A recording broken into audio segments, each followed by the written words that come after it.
got there by, I would say, probably between 8 and 8:15 a.m. in the morning. We headed over to Joe. I got my number, and then we started with. I took a quick bathroom break, and we started with the warm-ups. Hey, what's up, guys, and welcome to the video. So before we jump into today's video, I would just like to say I hope you enjoyed the Wayland XC recap. I really enjoyed talking to you about what happened before, during, and after the race, what my feelings were before, during, and after the race, and all the stuff in between that. Yeah, that's probably all I have to say for this part of the video, this part of the intro, sorry. And now let's jump right into the topic for today's video. So in today's video, we're going to be recapping the Wayland Cross Country Festival. So this meet was on October 10th. It was in Wayland at, I think, the Wayland High School. And in this video, I will be telling you what happened before, during, and after the race. It was a pretty crazy one, very interesting at the beginning, and the middle of the end, but you guys will see that as the video continues. Yeah, guys, so that's probably all I have to say for this intro, and let's jump right into today's video. Alright, guys, in this first block of the video, I'm going to be telling you what happened before the race. So before the race, we obviously had to drive there and get ready. So we got there by, I would say, probably between 8 and 8:15 a.m. in the morning. We headed over to Joe. I got my number, and then we started with. I took a quick bathroom break, and we started with the warm-ups. Joe basically told me, go and do your warm-ups until you are exhausted. I wondered why this was the case, but anyways, we did that. We did all our strides and drills and stretches, and Joe made us do a couple long strides halfway across the field, but that was all good. So yeah, after that, I have to say those were hard. They were not exactly easy whatsoever. I was very surprised when I heard that he said, go do your warm-ups until you're exhausted. But yeah, anyways, that happened. And then we went to go get a drink of water. We did a couple more stride outs, got on the starting line, and we were off for the race. Yeah, guys, so that's probably going to do it up for this first block of the video. And now let's move on to our second block of the video, what happened during the race. Alright, guys, in the second block of the video, we're going to be talking about what happened during the race. So once we got on the starting line, someone blew the siren, and we were off. So in the beginning parts of the race, I don't know why, but they literally put a hill in probably the first, not even quarter mile. We went straight into it. That was killer. It basically zapped out everything you had, and you were basically struggling for the remainder of the race. You weren't even a quarter mile in, you still had to run 3,000 meters. But yeah, so I made it up the hill. I enjoyed the downhill coming down that hill, and then I looped a baseball field and went into the back part where no one could see you. You cut onto the track for like 10 steps, and then you went on to a giant field that you circled around all the way, and then you went into the woods. On that big field, there were definitely a couple of huge mud puddles that were not exactly the most ideal thing, mostly because your feet got soaked and you were now dealing with wet feet. I mean, I was just grateful that I wasn't going 10 kilometers. But, yeah, even that 3K was hard when you had wet feet that you just couldn't get a good grip on anything. But yeah, once you round that back field, you go onto the pavement for a little bit, and then into the woods. So in the woods, you went straight into an uphill again.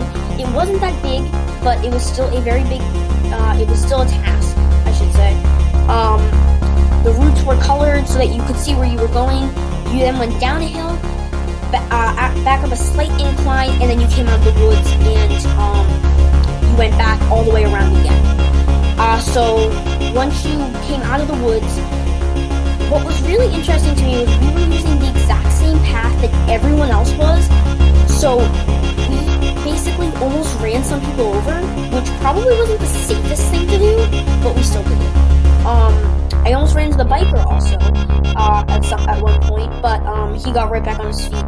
The mud was just a killer for the bike, I think. It was more of a killer for the bike than it was for me. But, yeah. And the sharp turns that they had, the bike probably handled those sharp turns not exactly as well as you would think. So, yeah.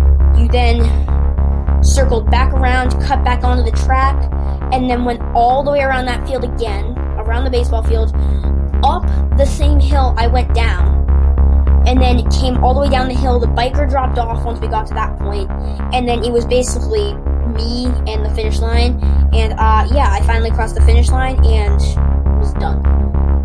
Yeah, guys, so that's probably going to do it up for the second block of the video, and now let's move on to our final block of the video, the after the race. Alright, guys, in this final block of the video, we're going to be talking about what happened after the race. So after the race, I basically went over to my parents, gave them a hug, and then started cheering all my other teammates on and everyone else who was coming to the finish line. I basically stood there at the finish line congratulating everyone when they crossed, until they basically said get off because we need more room for people. But yeah, so it was fun. I congratulated all my teammates. After the race, me and my teammate Cooper went to, we split a cookie together. It was, I think, like chocolate chip M&M. It was really good. But yeah, so after that, we split that. We kept watching people, and then we basically said good luck to our teammate, Kaylin, who was running the girls' race at 9 a.m. And yeah, that was pretty much the end of the day. A lot of people had left after the girls' race. We had the boys' race, and yeah, after the boys' race, we had the open men's race. Oh, and the awards. So for the awards, they gave out trophies, a mini trophy for the third place, a medium trophy for second place, and a big trophy for first place. I did get the first place trophy. It was really big, and it was actually really hard to hold at points. I actually didn't want to hold it at some points because it was so big and like oddly shaped that even on the car ride home, I was struggling to even find a way to position it so that it wouldn't break. But yeah, so that's probably all I have to say for that. We stuck around for all the races because one of my teammates' dad was running the open men's race, and we stuck around for that. He did a great job. Yeah, so all I have to say is basically congratulations to all my teammates. You all did a great job, and we all ran really well, and our team did a great job. Yeah, so that's probably all I have to say for this last block of the video, and that's probably going to wrap it up for this video. Alright guys, I hope you enjoyed today's video. I hope you enjoyed listening to what happened before, during, and after the race. I hope you enjoyed listening how I felt, how I was feeling, and everything in between. That's really all I have to say. Stick around for today's quote. Again, I know you guys always like my quotes. If you have quote suggestions, put them down in the live chat, down in the description. I will link that down there. I will always take requests for quotes because I don't know what you guys like. I'm really only doing what I like, so if you guys have suggestions, put them down in the live chat, and maybe they'll be featured on a future video. Yeah, that's really all I have to say. Yes, that's probably gonna wrap it up for today's video. Alright guys, so, probably all I have to say, and I will see you guys in the next video. Peace, guys.